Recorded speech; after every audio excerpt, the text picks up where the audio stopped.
یہ جو کھچڑی پک رہی ہے اس کھچڑی میں سے نکلے گا کیا یہ نیچے لگے گی؟ بسم اللہ الرحمن الرحیم، الصلاۃ والسلام علیک یا سیدی یا رسول اللہ، الصلاۃ والسلام علیک یا سیدی یا حبیب اللہ، تاجدار ختم نبوت زندہ باد زندہ باد۔ کھچڑی یہ واحد کھچڑی ہے جو پکی بھی نہیں اور جس دیگ میں یہ رکھی ہوئی تھی نا وہ ساری دیگ جل گئی۔ اچھا نہیں، دیگ جل گئی ساری۔ اچھا، کھچڑی اتنی کروی ہو گئی کہ کوئی شخص بھی اسے چکھنے کے لیے تیار نہیں ہے، نواز شریف سمیت۔ میں آج آپ کو خبر دوں ایک، جی نواز شریف صاحب جب اسلام آباد پہنچے نا تو نواز شریف صاحب کو کہا گیا کہ آپ 3 لوگوں کو فون کریں۔ میاں صاحب نے ان 3 میں سے جب 2 کو فون کیا تو 2 لوگوں کو فون پہ بات ہو گئی، تو انہوں نے انہیں ریکویسٹ کی کہ جناب ہمارے آپ سے ایک پرانے مناسب ہیں، تعلقات ہیں، تو مہربانی کریں اس کی حمایت کریں آپ۔ یہ ابھی آغاز ہے، جب میاں صاحب کو ابھی ساری چیزوں کا پتہ نہیں تھا، تو انہوں نے کہا جی آپ مسودہ تو ہمیں بھیج دیں، ڈرافٹ تو ہمیں بھیجیں، تو آگے سے کیا کہ میرے کو لائے گا تو تمہیں بھیجاں گا نا۔ تو یہ وہ کھچڑی ابھی تقسیم ہی کرنی تھی، یہ واحد کھچڑی کی دیکھ تھی جو انہوں نے کہا کہ ختم ہونے کے بعد بھی جب لوگ چلے جائیں گے پھر تقسیم کریں گے، جب دعائے خیر ہو جائے گی۔ تو نہ دعائے خیر ہوئی تو نہ ختم ہوا، لیکن کھچڑی اتنی جل گئی، اتنی پک گئی کہ کھچڑی اتنی کروی ہو گئی کہ مولانا صاحب کیا، میاں نواز شریف صاحب کیا، اب بلاول بھٹو زرداری صاحب کیا، اب سب کے سب جو ہیں اس کھچڑی کو کھانے سے انکاری ہیں۔ لیکن آج جو اعظم نذیر تارڑ صاحب نے بار سے خطاب کرتے ہوئے کہا کہ یہ سارا کچھ میاں نواز شریف صاحب کی کنسنسس سے ہوا ہے، تو وہ کیا تھا؟ اعظم نذیر تارڑ صاحب نے ایک جگہ یہ بھی کہا تھا آج سے 2-3 دن پہلے کہ ابھی میرے پاس مسودہ نہیں ہے، کہا تھا نا۔ اگر میاں نواز شریف صاحب کی مرضی سے ہوا ہے، میں ایک بات کہہ رہا ہوں، تو ان کو لازمی کہا لے پھر اعظم نذیر تارڑ صاحب کو بھی پتا ہوگا، ایسا ہی پتا ہوگا نا، پھر کیوں کہا پھر انہوں نے؟ آن ریکارڈ ہے یہ جو مسودہ بلاول بھٹو زرداری صاحب کہتے ہیں کہ میرے پاس لیٹ آیا، انہوں نے کہا ہے نا، اور جو ان کے پاس ہے وہ مولانا صاحب کے پاس نہیں تھا، جو مولانا صاحب کے پاس تھا ان کے پاس نہیں تھا، پھر کس کے پاس تھا؟ کیا قومی اسمبلی کے ارکان اسمبلی کے پاس تھا؟ آج سپریم کورٹ بار کے صدر نے گلہ کیا کہ جناب اعظم نذیر تارڑ صاحب آپ یہ چیزیں ہمیں دیتے، ہم سے رائے لیتے، ہم سے مشاورت کرتے، حالانکہ ان کے گروپ کے ہیں وہ، تو کوئی مسئلہ نہیں تھا۔ بات بڑی سمپل سی ہے یاسر صاحب، یہ آپ آج کے دن اس وقت جب ہم پروگرام کر رہے ہیں اس بات کو لکھ لیجئے گا کاغذ پر کہ اب گیم ختم ہو گئی اس مسودے کے حوالے سے۔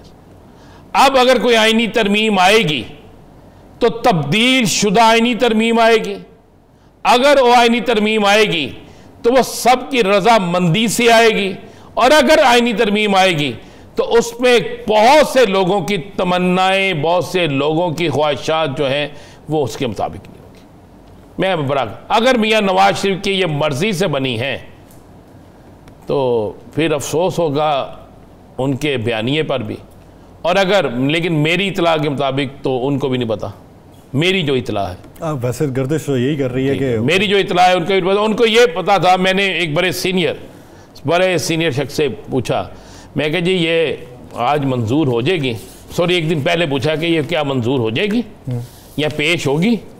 انہوں نے کہا اگر تو میاں نواز شریف چلے گئے تو اس کا مطلب ہوگا کہ سکور پورا ہے۔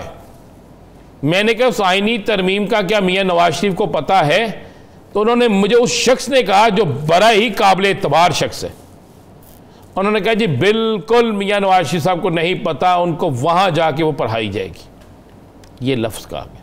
اور جب میاں صاحب وہاں پہنچے تو گنتی کہاں پوری ہونی تھی، آپ کو بتایا کہ لوگوں کو تو واش روم میں نہیں جانے دیا گیا، تو رک جاؤ واش روم سے کہیں نکل نہ جائیں، لیکن بہت سے لوگ نکل گئے تھے۔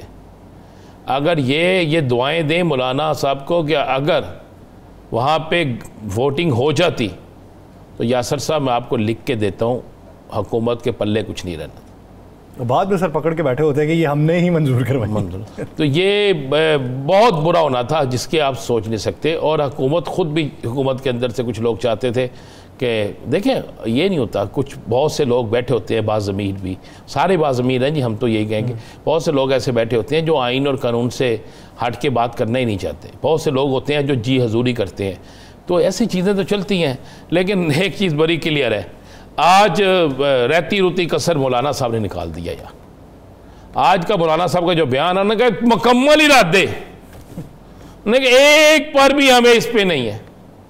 حمداللہ صاحب تو ایک آپ نے ان کی تو کہا نا, وہ ایک علیحدہ بات ہے, جب مولانا صاحب کہہ گئے ہیں تو اب اس کا مطلب ہے 1 سے لے کر 51 تک یا 41 تک یا 61 تک 54 تک یا 54 تک, جہاں تک بھی یہ ہے, یا ٹوٹل چینج کریں گے یا کوئی ایسی چیز. اچھا مجھے سمجھ نہیں, اعظم نذیر طارڑ صاحب کی میں نے پوری گفتگو سنی ہے, پوری تو ان کی تقریر سنی ہے, ان کی یونین ان کے گروپ کہتے, لیکن یہ کس نے نہیں بتایا کہ کس نے بائیکاٹ کی ہے, کس نے ایک نئی پریس ریلیز جاری کی ہے, علی احمد کرد صاحب نے کیا کہہ دیا, منیر ملک صاحب نے کیا کہہ دیا ہے, بلوچستان کی جتنی بارز ہیں انہوں نے کیا کہہ دیا ہے, باقی جگہوں سے کیا ہے.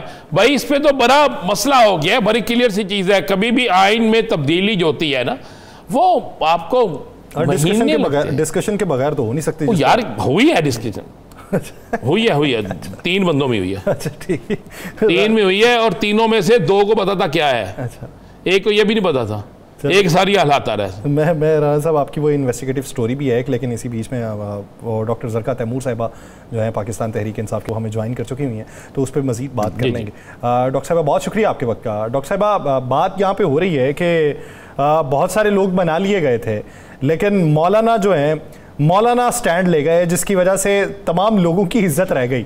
اب مولانا کا سٹینڈ کب تک دیکھ رہی ہیں, کیونکہ آج بانی پی ٹی آئی نے تو یہ کہا کہ اگر وہ جمہوریت کے ساتھ کھڑے ہیں تو اچھی بات ہے, تو کھڑے رہیں گے؟ جی بسم اللہ الرحمن الرحیم. بہت شکریہ جی یاسر صاحب. بات یہ ہے کہ وقت جو ہے نا, ہر چیز امتحان وقت لے لیتا ہے. مولانا صاحب نے ابھی تک میدان مار لیا ہوا ہے, اور انہوں نے کچھ نون لیگ کی عزت بھی بچا لی, جو ابھی رانا صاحب کہہ رہے تھے کہ کاؤنٹنگ نہیں ہوئی. اگر کاؤنٹنگ ہوتی تو پھر تو جو لنکا رہ گئی تھی وہ بھی ڈھہ جاتی. لیکن مسئلہ یہ ہے کہ یہ جو پاکستان کو ہم نے گڈی کا کھیل بنایا ہوا ہے, ایک کٹ پتلیوں کا تماشا ہے, جو کٹ پتلی ہلانے والے اوپر سے بیٹھ کے ہلاتے ہیں اپنے مفاد کے لیے, 1 سال کا 2 سال کا 3 سال کا مفاد, اور باقی 24 کروڑ عوام جائیں کھڈے میں. تو یہ جو باتیں ہیں نا, ہمیں تو بہت تکلیف دیتی ہیں. اس قسم کی آپ سپریم کورٹ کے ہوتے ہوئے کانسٹیٹیوشنل کورٹ, یہ کس قسم کا ڈرامہ انہوں نے رچایا ہوا ہے. تو مولانا صاحب تو دیکھیں, مولانا صاحب بہت زیرک سیاستدان ہیں.